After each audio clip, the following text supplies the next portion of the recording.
presença de Deus na criação. Mas quando ela coloca sobre Nicodemos, a gente percebe que Nicodemos, ele ouviu de Jesus, ele era conhecedor do Velho Testamento, especialmente do livro das leis, mas ele perseverou em querer falar com Jesus. E isso foi uma grande revolução, porque Nicodemos depois passou a ser um dos presbíteros. Lá em Atos, ele foi um dos escolhidos entre esses 6 homens que os discípulos disseram: escolham homens idôneos. E Nicodemos estava junto no meio deles. Então Nicodemos, na sua perseverança, ele demonstra o quanto Deus é presente na vida, não só através do conhecimento da gente, mas sobre o fato de você ser fiel a Ele, esperar nele, pensar nele. E hoje o texto é de Romanos. Eu falei com ela e Eliseu anteontem, quando escolhi esse texto e programei ele no informativo, coloquei a irmã Ingrid para pregar. Hoje não seria o dia dela. Vocês notam que mudou, em função de saúde, como mudou o nosso dia de hoje. A ela não estava previsto para esse mês, entrou no encaixe de abertura. E quando comecei a preparar o texto, eu percebi quão texto difícil eu coloquei nas mãos da irmã Ingrid. E literalmente esse texto de Romanos capítulo 11, versículo 33 ao 36, é um curto texto, mas ele é extremamente difícil para interpretar, ou para se buscar subsídio.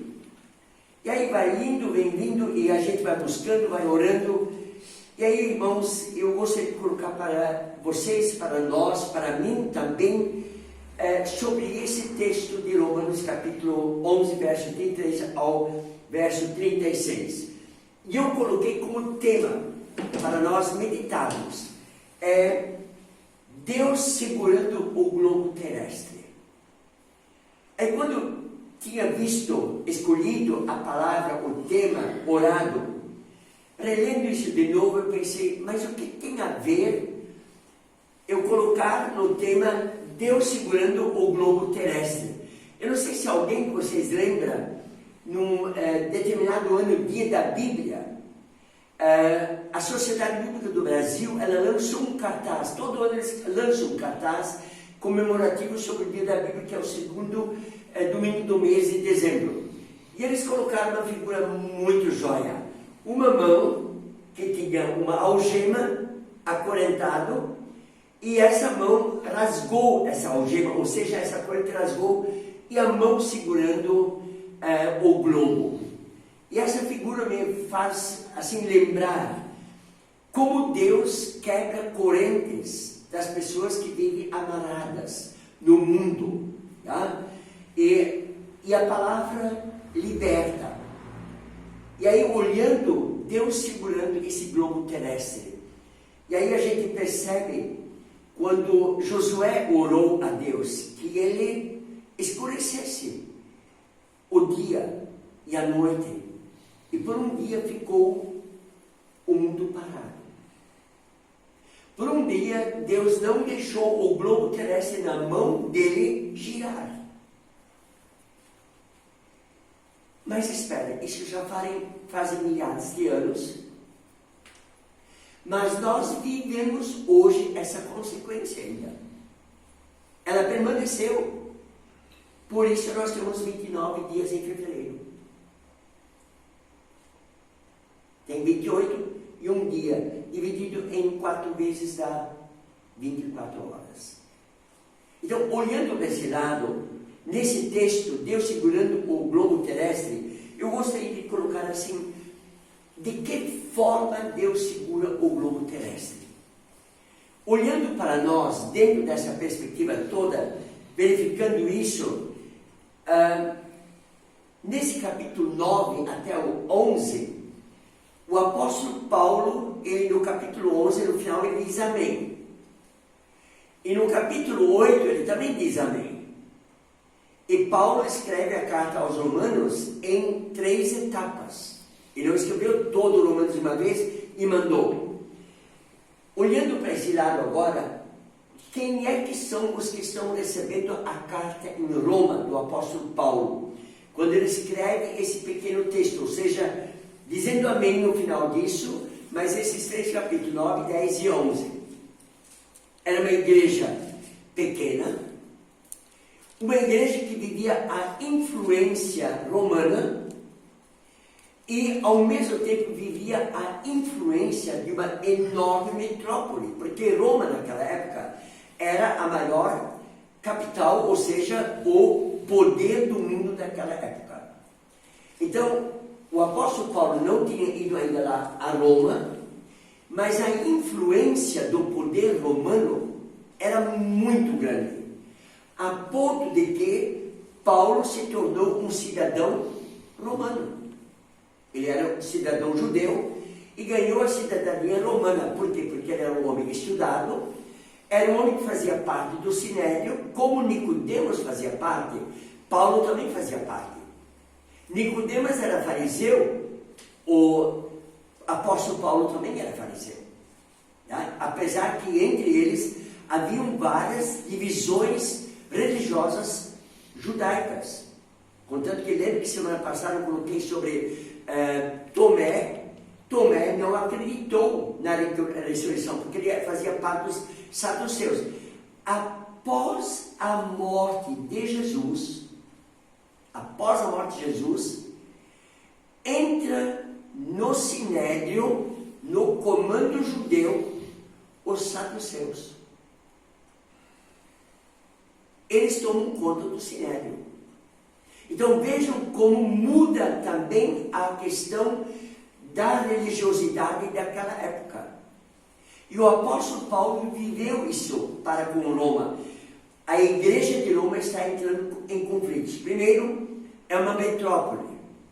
Tem uma influência de vários outros países aonde Roma conquistou e trouxe os poderes políticos para Roma. Para o quê? Subjugar as outras nações.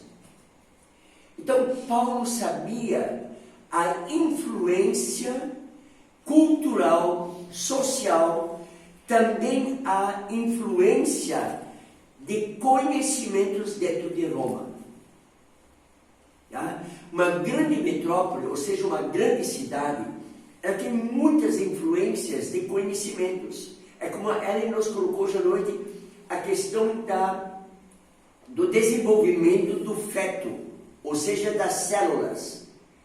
Já? Numa cidade pequena, é muito difícil eles entenderem isso, porque não tem uma faculdade, as pessoas não fazem a faculdade, mas já numa cidade grande é possível falar sobre essa situação, porque os conhecimentos vão sendo levados adiante.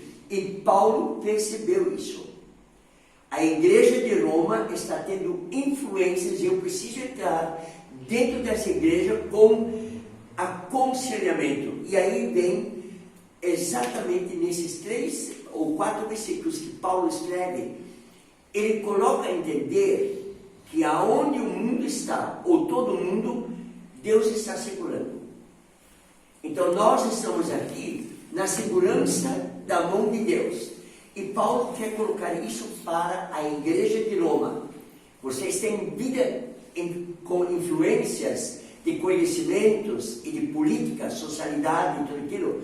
Então lembrem que tem alguém que é acima dessa metrópole chamada Roma e do poder romano, que é Deus. E isso muitas vezes as pessoas esquecem, que estão dentro do globo terrestre como pessoas, como nós estamos dentro, mas quem segura esse mundo é a mão de Deus. E aí Paulo coloca isso dentro desses versículos, que o mundo foi criado, e ele coloca isso, que tudo isso é para a honra de Deus, para a glória de Deus e para o louvor de Deus. Nós olhando toda aquela forma que nós vivemos no mundo atual, nessa tecnologia, nós estamos sendo assim, literalmente invadidos. Invadidos. A gente ouve tanto agora dessa nova tecnologia, mas irmãos, Japão, China, o 5G é ultrapassado. Mas nós nem temos ainda. Como é que esse mundo lá já diz que está ultrapassado?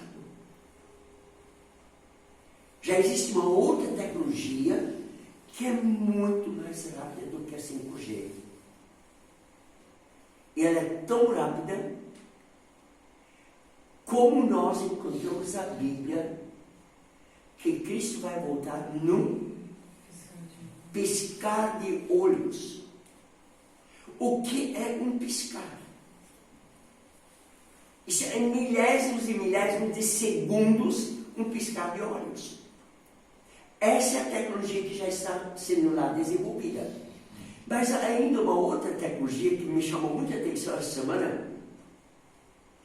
Robô, ouviram essa notícia essa semana? Robô com pele humana que permanece viva no robô. E essa pele viva do ser humano, pense bem, irmãos, nós sabemos que a pele humana já é exportada do Brasil para o exterior, a pele humana, não é mais só os órgãos. A pele humana no computador, no dedo, faz o computador ter vida para se mexer. Qual é a tecnologia que está lá dentro?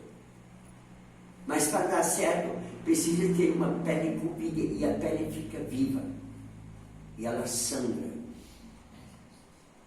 Irmãos, o apóstolo Paulo, naquela época, se preocupou exatamente com a igreja em Roma, com essa influência. E aí ele volta nesse texto, que nós vamos agora trabalhar em 3 pensamentos, a honra de Deus dentro desse poder romano e dentro desse total global, a glória de Deus e também o louvor. E aí Paulo coloca isso a quem? Ao Criador. E Deus é o Criador disso. E aí nós vamos colocar isso em uma forma de 3 pensamentos para nós.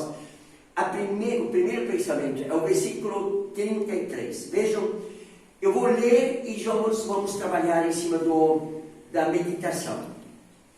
A profundidade da riqueza, tanto da sabedoria como do conhecimento de Deus.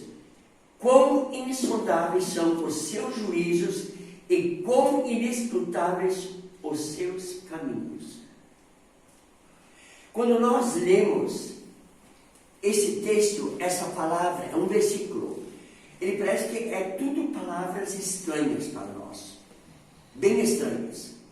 Mas o apóstolo Paulo coloca isso aqui, nesse versículo, ele coloca de forma bem integral a onisciência de Deus.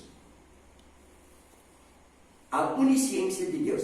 A ele foi muito feliz em colocar exatamente a questão das células. Nós não conseguimos entender cientificamente essa evolução ou esse desenvolvimento das células, e aparecem pessoas como nós. Eu, anos atrás, já aqui também mencionei uma vez esse exemplo, foi perguntado para o público, quando entrou assim, a televisão com o colorido, e aí entrou a expectativa dos artistas cada vez com mais tecnologia de beleza, mais produtos. Aí eles colocaram alguns artistas e queriam saber como é que as pessoas gostariam que o artista fosse. Eles usaram, para mim, como felicidade de conhecer bem, ela era secretária do Grupo Jovem de Blumenau e eu era presidente do Grupo Jovem, a Vera Fischer. A gente cresceu juntos, na juventude. E aí eles escolheram essa moça na época como modelo para que as pessoas dissessem como eles gostariam que fosse.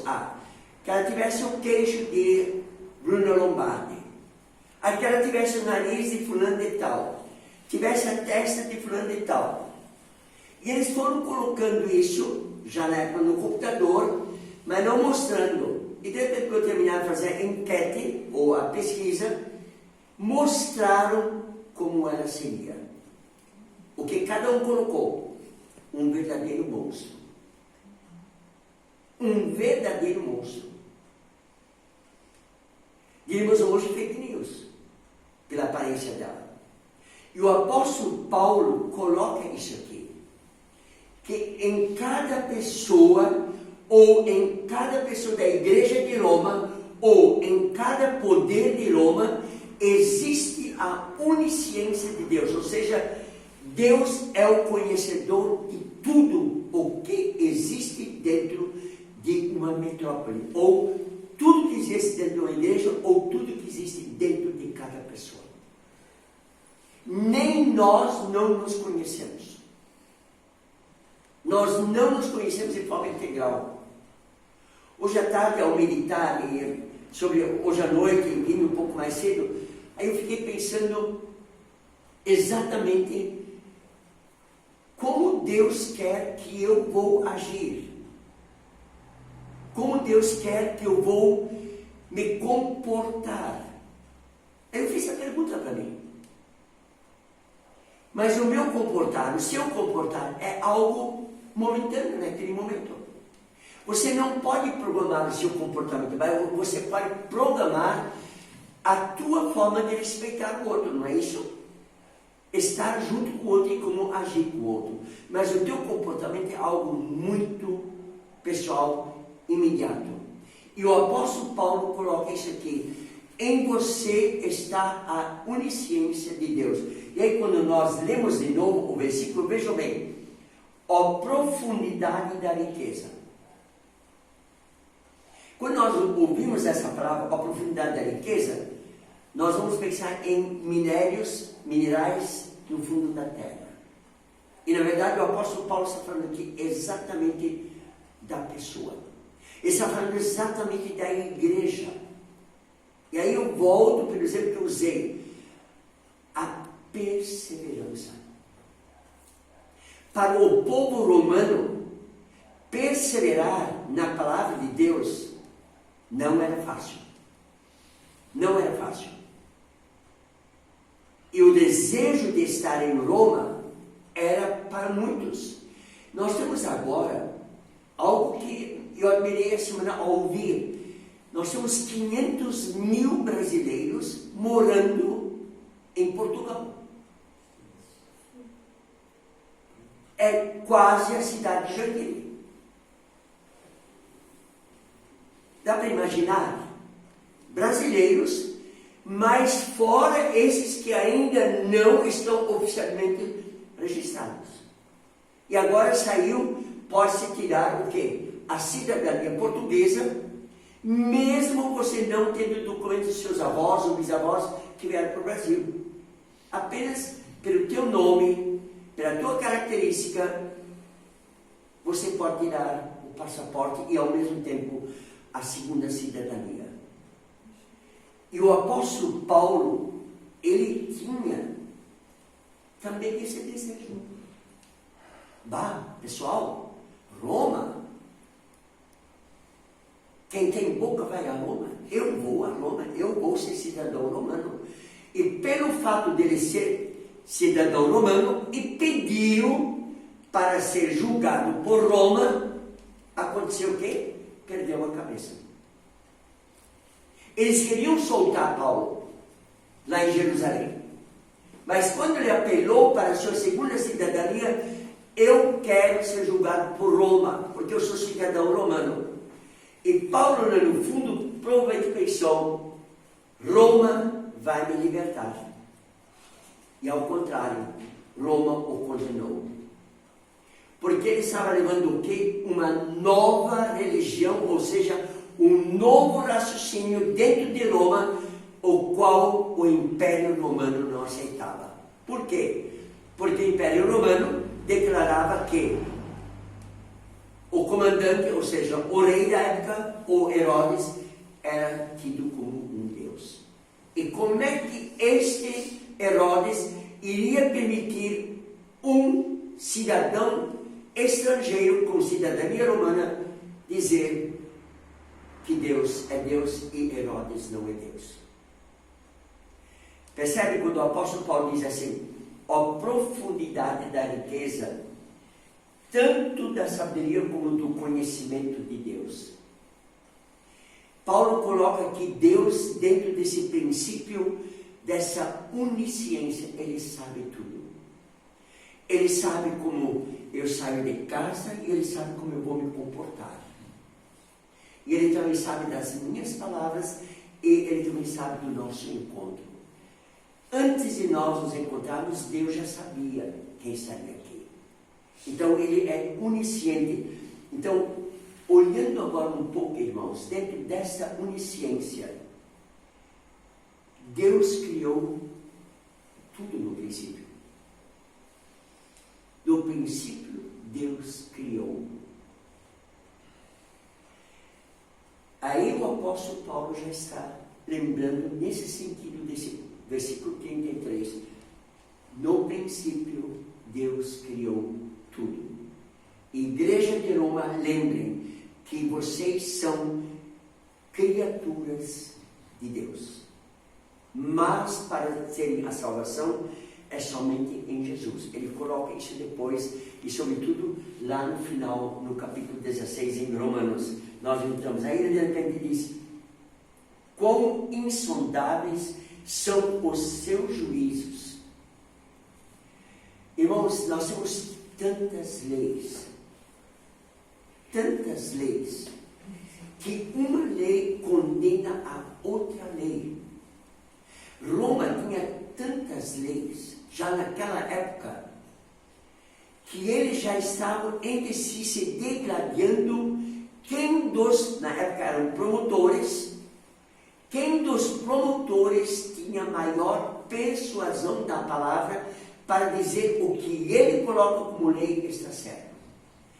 Eu sempre lembro do irmão Zanella de Blumenau, hoje é falecido. O irmão Zanella demorou para se converter a Cristo. 18 anos ele via sua esposa se preparando, arrumando no quarto, ele deitado na cama, vendo a Marluce se arrumar para ir ao culto. 18 anos. E de repente ele viu a Marluce com essa alegria de ir ao culto, estar presente no culto. E aí ele disse para ele: vai ao culto? Ele sabia que ia. Sim, eu vou junto. 18 anos. E ele foi e se converteu. A perseverança da Marluce no culto fez com que ele percebeu que tem algo diferente porque ela vai ao culto. E Paulo está colocando exatamente aqui essa questão dos juízos de Deus que são inescrutáveis. É impossível nós dizermos que Deus está certo ou está errado. Deus é perfeito. E isso Paulo coloca para a igreja de Roma. E, irmãos, isso também é para nós. É exatamente no princípio Deus criou. E não tem ciência, não tem estudo, não tem nada que possa dizer que poderia ser diferente. Não é diferente, porque Deus, na sua onisciência, no seu poder de conhecer e no seu poder de saber como Ele criou tudo, assim permanece. Quando Jesus fala para Nicodemos do vento, é algo tão simples o vento, não é verdade? Olhando, é uma simplicidade. Mas você não sabe onde ele vai, para onde ele vem, e como ele vai, e de que forma ele vai de novo, ou vem. Nós não entendemos. Não dá para entender. E Jesus usa exatamente para Nicodemos acordar naquilo que é o bem natural que é o vento. E nós achamos que o vento é o nosso respirar. E não é, irmãos. Na terça-feira, não, foi quarta-feira de manhã, eu fui até na agropecuária, que nós moramos tudo muito próximo, tem tudo próximo, 50, 100 metros da nossa casa, a gente tem tudo isso. É bem prático. Aí eu lembrei que eu tinha que comprar pão para trazer junto para Joinville. Aí eu passei na mercearia ao lado da agropecuária. Eu disse: Locatelli, você tem pão de linhaça? Tem, mas é difícil ele ter. Mas como era bem cedo, ainda tinha 2 coisas que eu queria comprar. E ele passou por um momento muito difícil de dengue. Muito difícil. Aí disse: Moacir, você não pode imaginar como dengue é terrível. Eu tive Covid e não é como a dengue. É muito pior a dengue. Aí ele disse: olha, eu não pensei que eu iria resistir, ele falou. Eu disse: bom, eu posso te entender, porque eu também passei por momentos muito difíceis de saúde ultimamente. Aí ele disse, em poucas palavras, a nossa vida é apenas um sopro. Aí eu bati assim no ombro dele e disse: Locatelli, e é esse sopro que Deus está pedindo de volta. O nosso corpo permanece ali onde ele é colocado, mas o sopro não fica lá dentro. É esse sopro que Deus pede de volta. E aí ele me dá uma resposta: mas não é o vento? Não. O vento nós achamos que estamos respirando, mas é o oxigênio do vento que nós respiramos, que nos dá vida. E é esse oxigênio, esse sopro Deus pede de volta. E é isso que Paulo coloca aqui. Inescrutável é a ciência de Deus. Não tem professor, não tem catedrático que consegue discutir a onisciência de Deus. Não dá para dizer. Aquilo que Deus pensa, daquilo que Deus planejou, Ele vai cumprir. Ele vai cumprir, irmãos. E isso o apóstolo Paulo está colocando em poucas palavras para a igreja de Roma. Não se preocupem com o poder romano. Se preocupem com o Deus onisciente, que sabe o que vai ser amanhã, e sabe o que passou ontem, e sabe o que vai ser ainda hoje. Aí agora, para nós, irmãos, o versículo 34 e 35. Aí eu coloquei como pensamento: podemos sempre confiar na misericórdia de Deus. Sempre, irmãos. Por mais difícil que nós possamos passar por momentos, e nós estamos passando por momentos muito difíceis. Muito difíceis. A sociedade, ela está muito aflita. Olhando para o lado político, irmãos, nós temos que entrar um pouco nesse raciocínio político que nós estamos passando ultimamente. Mas é uma questão mundial. O nosso presidente colocou bem assim, anteontem, na fala dele. Foi feliz em colocar isso. O Brasil é responsável por 1 bilhão de pessoas o alimento todos os dias sobre a mesa. Ouviram a palavra dele? 1 bilhão de pessoas. Apesar do mundo já tem quase 8 bilhões de pessoas. Aí ele errou, ele disse que colocamos 1/3 da alimentação do mundo para as mesas. Mas enfim, citou isso de uma forma científica. Porém, irmãos, anteontem saiu uma notícia com o IBGE, censo e tudo aquilo. A partir de anteontem, pelo que eles colocaram, no Brasil, literalmente estão passando fome 33 milhões de pessoas.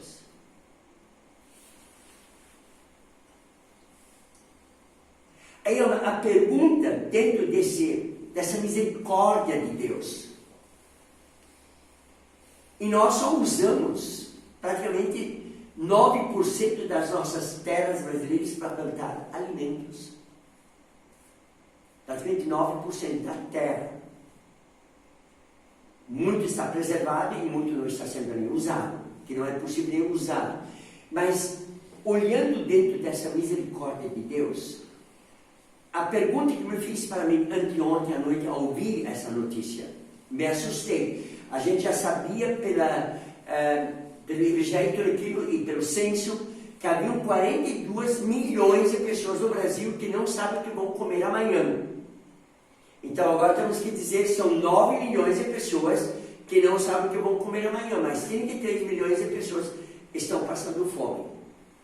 Então, irmãos, dentro dessa misericórdia de Deus, nós temos que colocar agora de repente esse pensamento, esse raciocínio. Como é que dentro dessa misericórdia de Deus, as pessoas que estão passando fome, nós sendo um celeiro de alimentos plantados, colhidos. Aí eu entro mais um pouco numa das questões que passou semana passada também, numa das notícias. Santa Catarina é o estado que tudo que você planta, dá. É o único estado do Brasil. E é impressionante a busca que eles fizeram dentro dessa notícia da natureza. Santa Catarina tem todos os climas que um país poderia ter. Você tem frutas as mais frias que produzem, e você tem cereais que no maior calor também produzem. E nós temos uma qualidade de maçã que todos nós conhecemos, a Fuji. Mas é interessante que no próprio pé dessa maçã existem 2, 3 qualidades no mesmo pé. E aquela que lá dentro da fruta é bem amarela, é uma fruta toda especial devido ao clima frio. Mas no mesmo pé tem 2 outras qualidades. E aí a cientista da agricultura colocou: só em Santa Catarina, no mundo inteiro, tem essa maçã. Dessa forma. Aí colocaram sobre a uva verde. Portugal, que é conhecida Itália pela uva, não tem a uva verde, porque o clima não é de Santa Catarina. E assim mostraram vários tipos, como isso é diferente dentro dessa nossa perspectiva alimentar. E olhando agora, essas milhões de pessoas passando fome, e olhando agora para o texto de Romanos, que o apóstolo Paulo escreve, em Roma havia exatamente o mesmo estado social que nós estamos passando hoje. Fome, assassinatos, roubos. Semana passada houve a festa, eu lembrei de você, Eliseu, a festa dos estudantes do Universitário em Florianópolis, né? Nunca se viu tanto roubo de celulares em Florianópolis como sábado passado, na festa dos universitários. Então, naquela época havia os roubos, mas não dessa forma como nós temos hoje, mas havia também. E Paulo escreve exatamente nesse sentido. Igreja de Roma, se você confiar em Deus, na sua misericórdia, você vai entender quem é Deus. E aí agora, irmãos, é impressionante como Paulo coloca essa misericórdia de Deus nesse texto. O versículo 34 e 35, veja o que diz assim: quem, pois, conheceu a mente do Senhor, ou quem foi o seu conselheiro? E o 34, quem, pois, conheceu a mente do Senhor, ou quem foi o seu conselheiro? Irmãos, pense um pouco sobre esses versículos. Lá em Isaías e no livro de Jeremias, esses versículos são citados como hino de louvor. Mas espera, como é que Paulo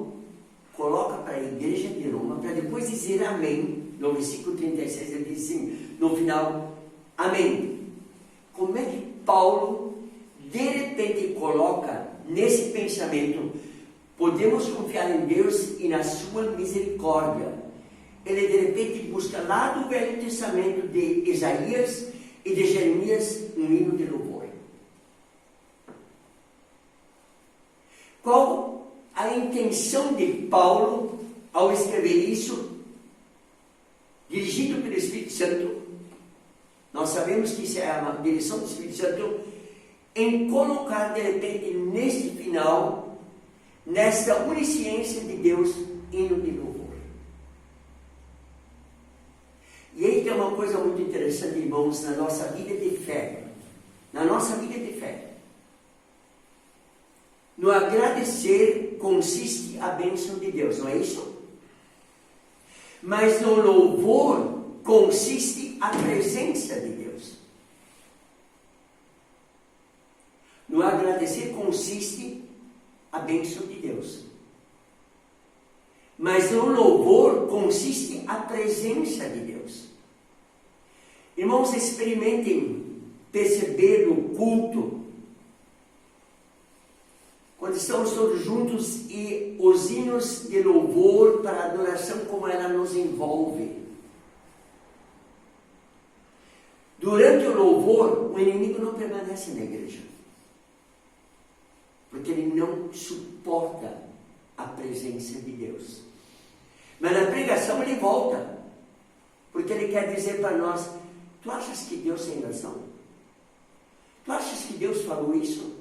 Você pensa que Deus é onisciente? Você pensa que Deus é misericordioso? Ele quer colocar minhoca na nossa cabeça, ou seja, ele quer interferir no nosso raciocínio, ou seja, ele quer interferir na onisciência de Deus na nossa vida.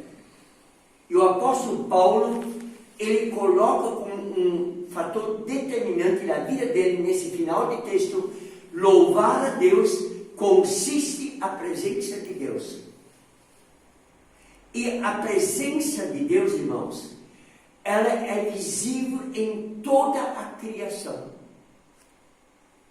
Em toda a criação. Ontem, por um momento também, assim, bem rápido, não sou muito de televisão, irmãos. Mas ontem, num determinado momento, ou foi anteontem, volta o Dia das Flores em São Paulo. Alguém ouviu isso? E aí eles mostraram as orquídeas. As orquídeas. Só num jardim que eles arrumaram, você tem 500 qualidades de orquídeas para ver. 500 qualidades. E no meio destas orquídeas, o enxerto de uma, o que fez isso, já é falecido. Mas a esposa vive ainda. E ela colocou essa orquídea junto à exposição. E essa orquídea se chama Formosa. Porque ela estava abrindo quando os raios do sol estavam começando a brilhar.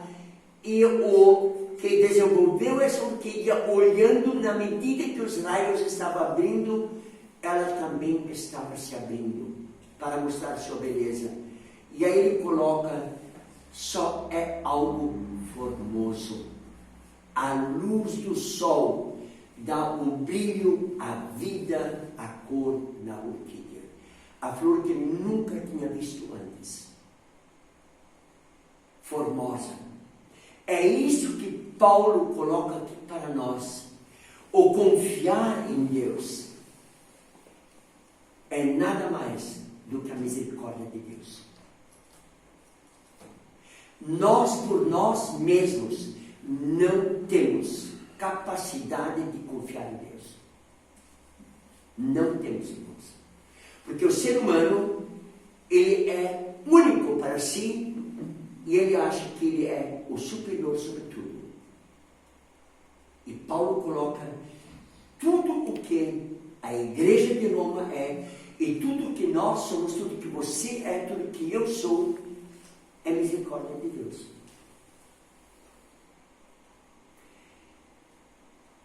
minha esposa e eu temos por hábito agradecer de manhã cedo ao sentarmos na mesa do café com a nota diária em alemão. Antes de tomarmos café, nós lemos a nota diária em alemão.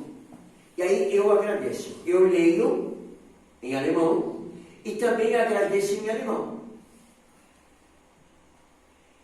Depois do café, nós fazemos a nossa nota diária em português. Aí eu leio a Bíblia, ela lê a nota diária e ela agradece em português. Não que ela não saiba agradecer em alemão, também sabia, mas é algo tão dentro disso. E às vezes no meio, ela vai ouvir isso que eu estou colocando agora. Às vezes, após eu já ter agradecido a Deus pelo café, pela mesa aposta, pelos irmãos da igreja, pela família, tudo isso é incluso. Todo dia nós vamos à igreja em oração. Todo dia. Aí ela, no final, na oração dela, ela ainda diz: obrigado, Senhor, pela mesa posta que nos destes. No começo eu achei isso meio estranho, mas eu já agradeci. Aí vocês notam que cada pessoa é individual diante de Deus. Cada pessoa que vive com Deus, o apóstolo Paulo coloca isso aqui, ele vive a misericórdia de Deus de forma bem individual. A misericórdia de Deus minha não é sua. Porque ele age com o Moacir de acordo com o Moacir. E ele faz o Moacir agir de acordo com o que ele quer. E assim ele faz com cada um de nós. E isso o apóstolo Paulo coloca em forma de louvor à igreja de Roma. Vocês estão lá não porque vocês são seguidores de Cristo. Vocês estão lá porque a misericórdia está lá. O louvor de Deus na vida de vocês é presente. Olhando para esses versículos, lendo, você pensa, não, isso não é louvor. Mas olhando lá em Isaías, olhando em Jeremias, é louvor. Então, na época de Jeremias e Isaías, a vida era tão complicada, tão complexa quanto para a igreja de Roma. E Paulo faz eles lembrarem desses dois profetas. E Paulo nos faz lembrar hoje, no dia a dia da nossa vida, como nós vivemos num mundo tão parecido, só em épocas diferentes. Não havia botões, haviam espadas.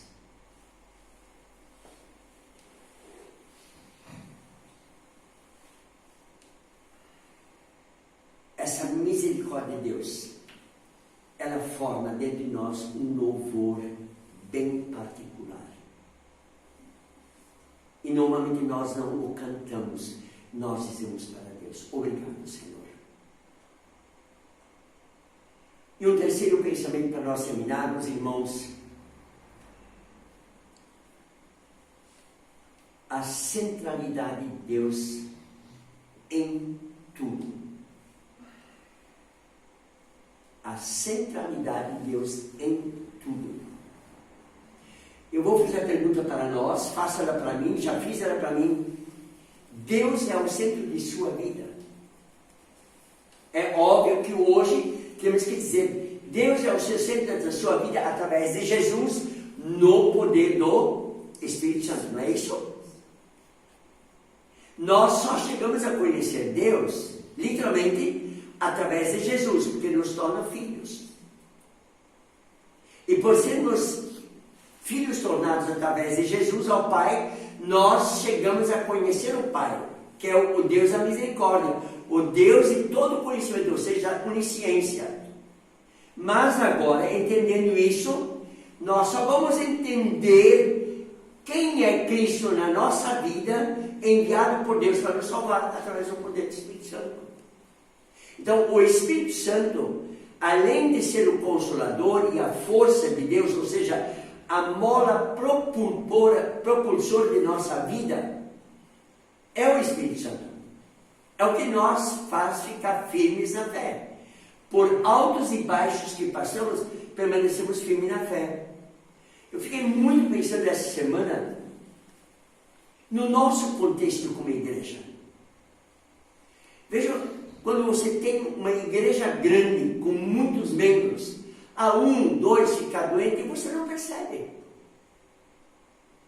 Mas quando a igreja é pequena, isso não quer dizer pequena em fé. Nada disso. Pequeno em números, você percebe. Você sente a ausência. Não é isso?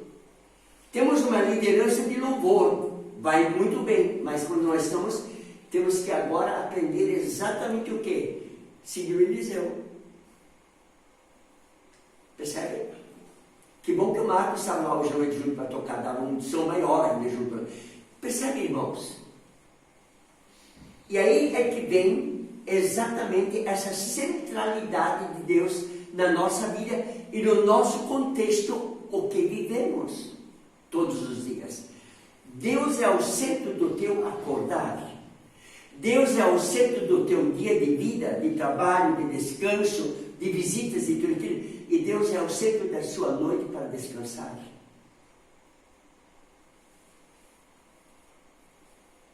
É complicado pensar nisso. Mas é uma maneira nova de nós entendermos o que o apóstolo Paulo quer dizer para nós, que Deus é o centro de tudo.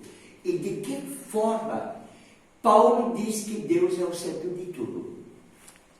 Quando ele diz no versículo 36, vejam, ou 35 posso estar lendo, ou quem primeiro deu a ele para que ele venha a ser restituído. Paulo está colocando aqui, quem somos nós para restituir alguma coisa a Deus? Pode ser mal criado. O que você pode restituir para Deus? Aí, ó, de repente alguém vai dizer, mas é uma pergunta boba, né? Mas ele é muito burro. Não é isso? O que é que nós temos para devolver a Deus? O que é que a galinha devolve para o ser humano? O ovo. Não é isso? Tudo que você investe em outras coisas, você tem uma restituição, um valor a receber de volta. Na própria natureza. Tem uma palavra antiga, o Valdir conhece ela. Talvez o Hildo também não possa assim afirmar, mas eu vou dizer sim. A Iris também deve lembrar dessa frase. Uma vaca dá leite pela garganta. Confere? Pela boca. Ou pela boca. Confere? Valdir Iris, confere? Confere. Por que isso? Se você não der trato bom, a teta não tem leite.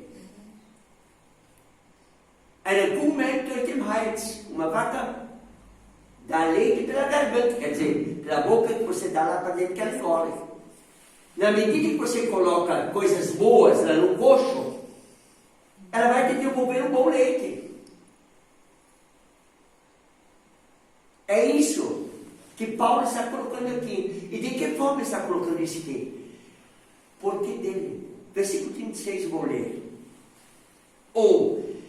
Porque dele e por meio dele e para ele são todas as coisas. A ele, pois, a glória eternamente. E amém, ele diz.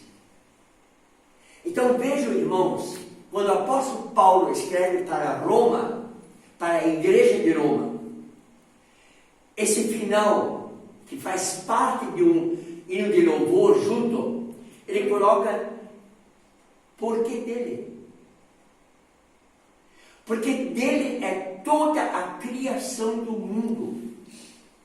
Nós só vamos entender esse versículo lendo o capítulo 12, 13, 14, 15 e 16. Só então vamos entender. 12 ele já começa exatamente a dizer que o nosso corpo é o quê? A morada do Deus vivo. E o templo do Espírito Santo. E aí ele coloca, renovai-vos pela vossa mente. Aí é que vem que o apóstolo Paulo coloca esse versículo. Nós temos que mudar o nosso modo de raciocínio Porque vem dele, de Deus, não é o nosso raciocínio. Não é o nosso raciocínio. Mas é o raciocínio de Deus que está em nós. A sua onisciência está em nós e a sua misericórdia está em nós. E nós só nos tornamos filhos de Deus pela graça e misericórdia dele em Jesus Cristo, no poder do Espírito Santo. Então, olhando agora, por que dele? Porque ele criou todas as coisas. Tudo. E aí está a grande misericórdia dele, o sopro dele, nesse monstrengo feito de barro. Mas uma coisa muito interessante, irmãos. Ele também colocou sopro nos animais. Aí, nós somos movimentos que não dá para comer nada dos animais. Mas ele disse, isto é para vocês. Isso é para vocês. Mas não comam o que é a vida dele, o sangue. Percebe como Paulo coloca isso aqui no final? Porque dele.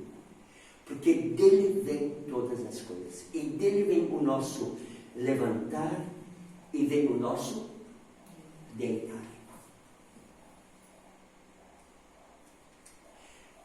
É impressionante olhar como Paulo olhou para essa metrópole chamada Roma, um povo extremamente inteligente, um povo extremamente desenvolvido, um povo extremamente de guerra, um povo extremamente de dinheiro, de poderes e posses, e de política. E ele de repente diz assim, igreja de Roma. Tudo o que tem lá em Roma veio que dele, da sua criação. E aí começa a sua onisciência, a profundidade de Deus. E aí no segundo ele coloca, por que dele? É para ele. Se você tem um animal e não é bem tratado, como é que você vai dizer que ele vai te dar alguma coisa? E o ser humano, ele chegou numa extremidade de ingratidão a Deus. Uma ingratidão. Deus diz para ele, ó, tudo você pode. Tudo. Mas desta árvore, você se abstém. Você se abstém. Ela pega, come, Adão, pega também. E aí logo abriu seus olhos, como eles estavam, e quando Deus chamou, Adão, onde estás? Ele confronta e diz, a mulher que tu me destes. Porque de ti veio essa mulher, Deus. E por causa de ti que ela veio, eu comi a fruta.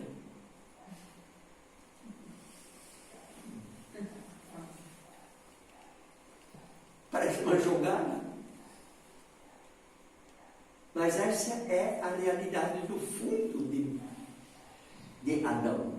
E essa é a nossa realidade, irmãos. Essa é a realidade que nós vemos hoje. Por que de Deus? Por que tem tanta gente morrendo de fome? Deus não é egoísta, Deus é misericordioso. Mas quem é egoísta é o ser humano. Não vou citar, mas é muito próximo de nós, uma frutaria. E um senhor busca isso 2 vezes por dia com o tomate que sobra. E desde ali as vacas estão dando muito melhor leite. Ganha chuchu, pepino, laranja, tangerina, maçã, tomate, ganha de tudo. Você pega adubo dele, nasce tudo tomate no adubo.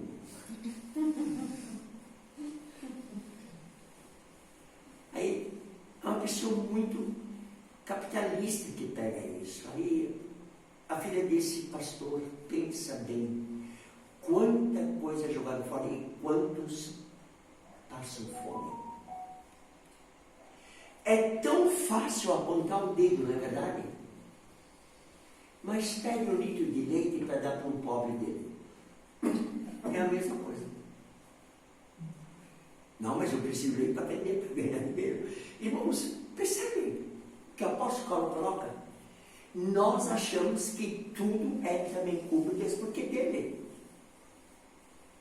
Porque ele criou tudo, então também a pobreza ou a miséria também ele criou. Não, ao contrário, o homem, por sua capacidade pessoal, ele desenvolve tudo isso que nós estamos passando.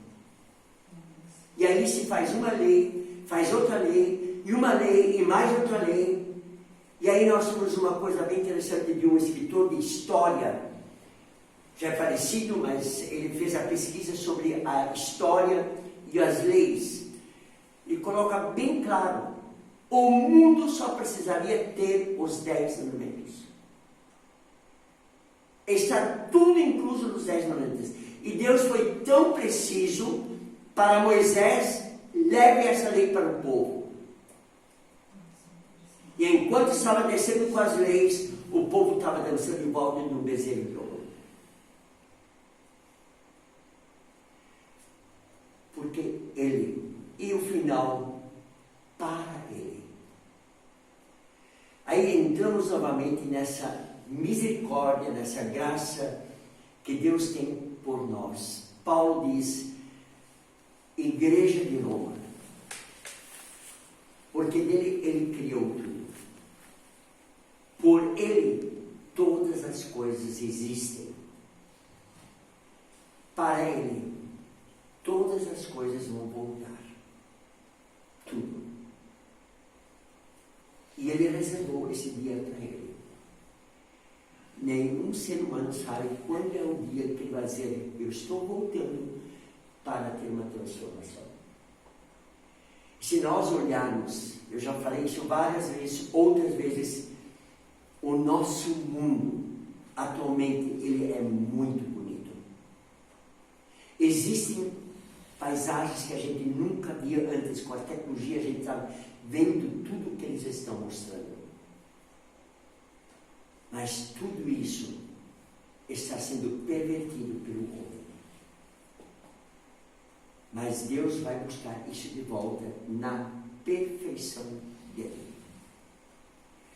Deus vai transformar o mundo novamente na sua perfeição como ele criou. Por isso o apóstolo Paulo diz para Roma, vivam, mas não se esqueçam, porque dele veio tudo. Por ele tudo existe. Pela sua graça, misericórdia e onisciência, e para ele tudo vai voltar. Irmãos, o nosso corpo, ele vai voltar para a sua origem. Barro, não é isso? Mas o sopro, ele não ficará, ele vai junto. Ele busca de volta. E terminando, Paulo reconhece a graça de Deus. Eu gostaria sim de dizer para nós, irmãos, com essa palavra de conclusão, onde o pensamento básico era Deus segura o globo terrestre. Paulo percebe essa mão de Deus, esse poder em Deus, através de Deus, ao ser humano, e aí ele termina exatamente com esse raciocínio final. Ele reconhece neste Deus que segura o globo terrestre, onde nós estamos andando, vivendo, respirando, trabalhando, descansando. Ele reconhece que somente isso é graça. E, irmãos e irmãs, se nós conseguimos reconhecer na nossa vida todos os dias que o nosso respirar é graça de Deus, então nós chegamos a entender porque dele, por ele e para ele. Que essa maneira, irmãos, nós precisamos lembrar em oração dos nossos que estão adoentados, nossa família, e lembrar que tudo isso que nós temos é graça de Deus. É graça de Deus. Eu sei o quanto essa graça de Deus me acompanhou nesses últimos tempos. Tá? É uma graça de Deus. E assim, essa graça de Deus também nos faz amanhã comemorar uma data bem importante. O Dia dos Namorados.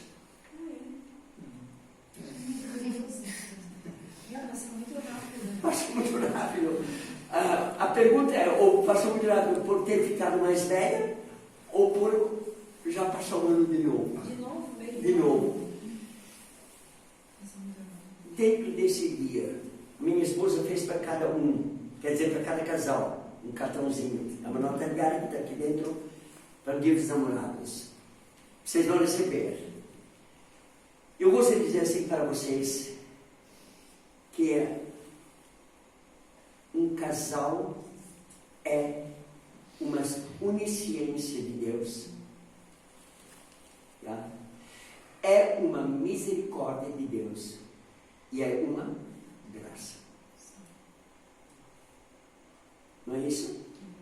Casamento é uma onisciência de Deus, é uma misericórdia de Deus e é uma graça. Curvamos nossas cabeças e coração. Saúde e vitória. Obrigada. Pai Celestial, muito obrigado por nós podermos meditar na Tua Palavra e saber a importância da Tua Palavra naquela época para o povo romano, para a igreja em Roma, mas sobretudo também para nós nos dias de hoje. Obrigado que nós podemos entender a Tua Palavra e saber o quanto Tu és onisciente, o quanto Tu és misericordioso e o quanto a Tua graça faz parte de todo esse processo da Tua criação e que Tu seguras o globo terrestre nas Tuas mãos. Faça-nos entender todos os dias, em forma de louvor, ou seja, em gratidão, sabendo que Tu nos abençoas, em forma de louvor, saber que Tu estás presente em nossa vida. Obrigado, em nome de Jesus. Amém.